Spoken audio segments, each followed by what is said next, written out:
I think that would qualify as not smart, but genius. I also want to point out the Oscars were more than 6 months ago. He's still stewing over this joke. He keeps bringing it up. Quite a moment when a gun went off in Tulo's pants. I guess 24 or 28 people came now from the FBI. That came out very quietly. Nobody reported it, but they had people in some form related to the FBI. They had 4 or 5 people that were strongly related to the FBI. We have to find out about that. Have you ever stopped to wonder what Donald Trump eats for breakfast? Spoiler alert, it's definitely not avocado toast. In fact, Jimmy Kimmel just spilled the beans on Trump's diet. And let me tell you, it's as wild and unpredictable as his Twitter feed. But before we dive into this culinary adventure, do me a favor. If you're enjoying this content, hit that like button and make sure to subscribe. Over 98% of you watch but don't subscribe. It costs you nothing but means the world to us. Go ahead and click it. I'll wait. Awesome. Now let's get back to the good stuff. From fast food binges to Twitter tantrums, Jimmy Kimmel has been roasting Trump's eating habits harder than a fast food fryer on full blast. But here's the kicker. His jabs might just reveal something deeper about Trump's time in office. Stick with me, because this wild ride through Trump's food choices might actually explain a lot about how he ran, or rather, didn't run, the country. Let's start by talking about Trump's diet. You thought his presidency was a chaotic mess? Well, brace yourself, because his eating habits are the stuff of legend. The ultimate homeboy. In Canada today, boy, big deal, big things happening. We have Canadians here in our audience? We usually do, yes. She's not as smart as him. He's not smart. He never was smart. He wasn't smart 40 years ago. He was a hale and hearty guy, well met. Did you ever hear Shakespeare? Wow, do you think he's flirting with me? What is this? When I die, I would like that to be the clip they play at the Emmys in memoriam montage. I also want to point out the Oscars were more than 6 months ago. He's still stewing over this joke. He keeps bringing it up. Quite a moment when a gun went off in Tulo's pants. Imagine a fast food fever dream come to life. A life filled with burgers, fries, and a lack of basic nutritional awareness. Trump's idea of a balanced meal probably involves a burger in each hand, fries in one pocket, and a large soda in the other. Kimmel's roast of the former president's eating habits is hotter than a deep fryer at a 24-hour drive-thru. Picture this: Trump in the Oval Office, surrounded by burger boxes, trying to sign important documents, but his fingers are so greasy from all that fast food, the pen just keeps slipping right out of his hands. It's like watching a toddler attempt to use chopsticks, except this toddler has nuclear codes in his back pocket. Kimmel's jokes about Trump's diet come at you like a fast food meal. Quick, messy, and a little bit too much. He likens Trump's presidency to an ill-fated drive-thru order. Quick, sloppy, and leaving everyone with a sense of regret. America went in for a Bigly Mac, but instead, we all got food poisoning. Oh, and trust me, Kimmel's just getting started. The plan was to go home to Mar-a-Lago, play 5,000 rounds of golf, phone into Trump TV every morning for 10 years, and then die on the toilet. That was his plan. Justin Trudeau said he believes his resignation will bring the temperature down, which isn't that the last thing Canada needs? I mean, it's of our capital being stormed by the Buffalo Wild Wing of the Republican Party. I can't believe it's been 4 years. It seems like to only yesterday Nancy Pelosi was hosing feces off her desk. And then I think he said something like, ha, ha, ha, he thinks he bothers me, or some crap like that. He suggests that maybe, just maybe, Trump's diet is the perfect metaphor for his presidency. Empty calories, no substance. It's like running a country on nothing but ketchup packets and those little paper crowns from Burger King. You've got to wonder what Trump's doctor thinks of all this. Can you imagine being the poor soul tasked with giving him a physical? Mr. President, your cholesterol is higher than your approval rating, and your blood pressure is scarier than your tweets. The jokes come fast and furious, faster than a McDonald's wrapper being tossed out of Trump's limo window. But seriously, should we be laughing, or should we be concerned about the health of our former commander-in-chief? Trump's diet is so questionable, even the Hamburglar might say, slow down, buddy. And listen, I know your cognitive abilities are declining faster than the price of Truth Social stock, so if it helps, I'm happy to send you one of the many products commemorating what I said to you that night at the Academy Awards. So He was hale and hearty and well met, but he wasn't a smart person.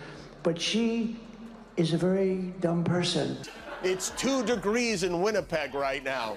But Justin Trudeau is officially oot. And meanwhile, it was a big day for balloon animals at Mar-a-Lago. Been doing this confused old Joe Biden routine a lot lately, which made what he did the very next day in Iowa even more perfect. The B in FBI, of course, stands for Bulla.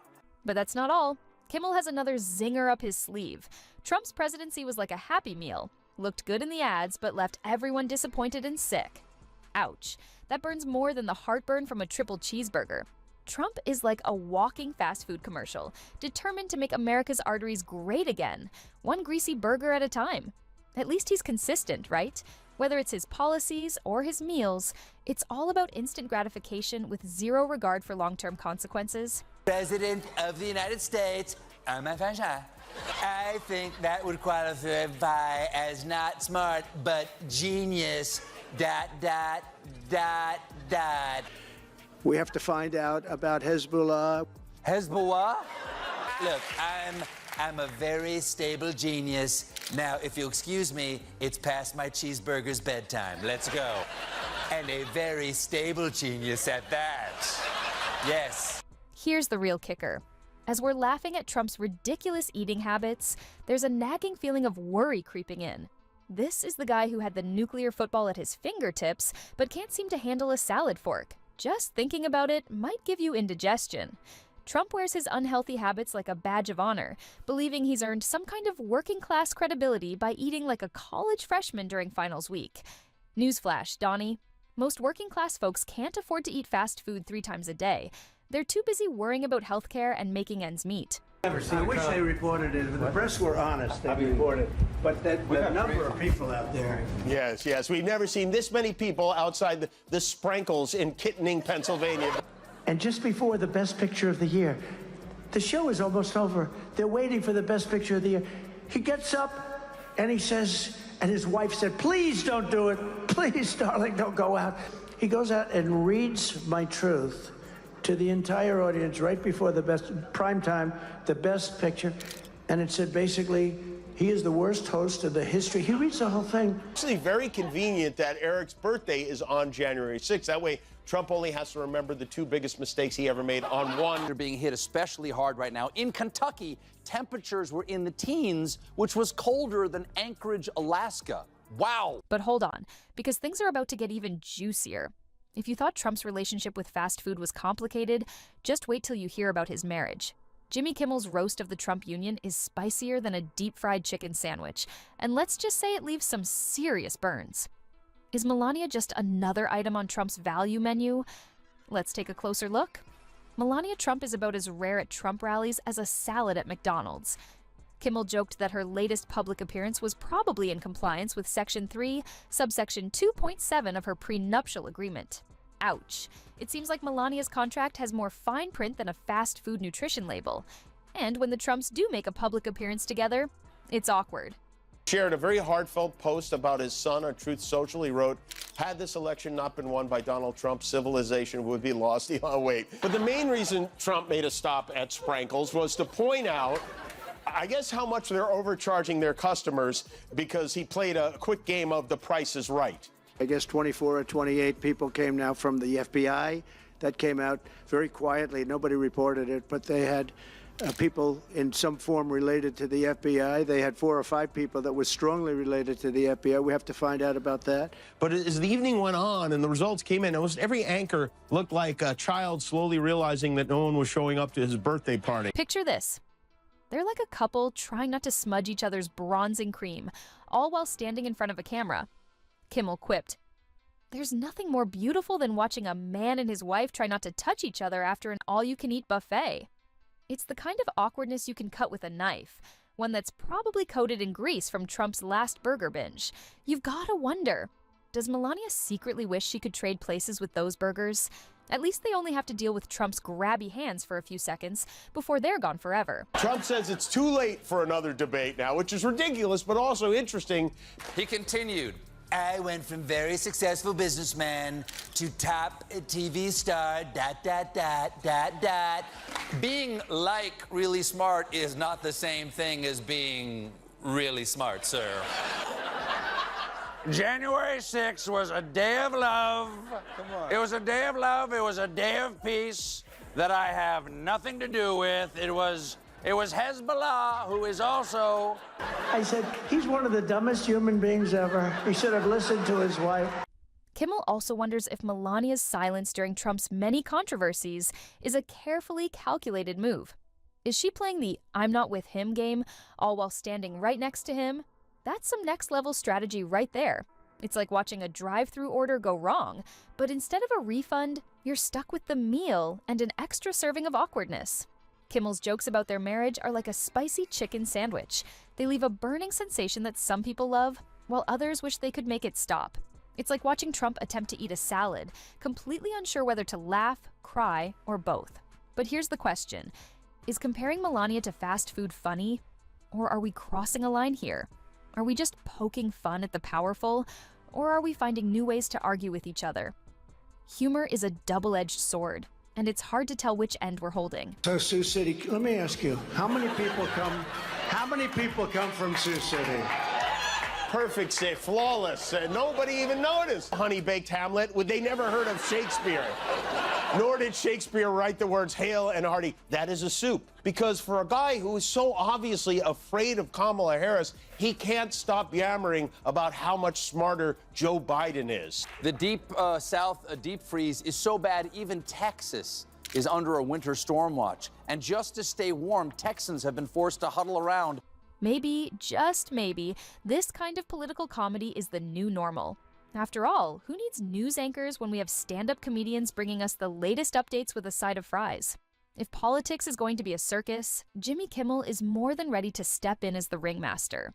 Trump's burger-fueled presidency has turned political satire into a super-sized meal of laughs. But here's the twist. Those jokes aren't just empty calories. They're actually helping us engage with politics. Research has shown that watching political comedy can spark conversations about the important issues of the day.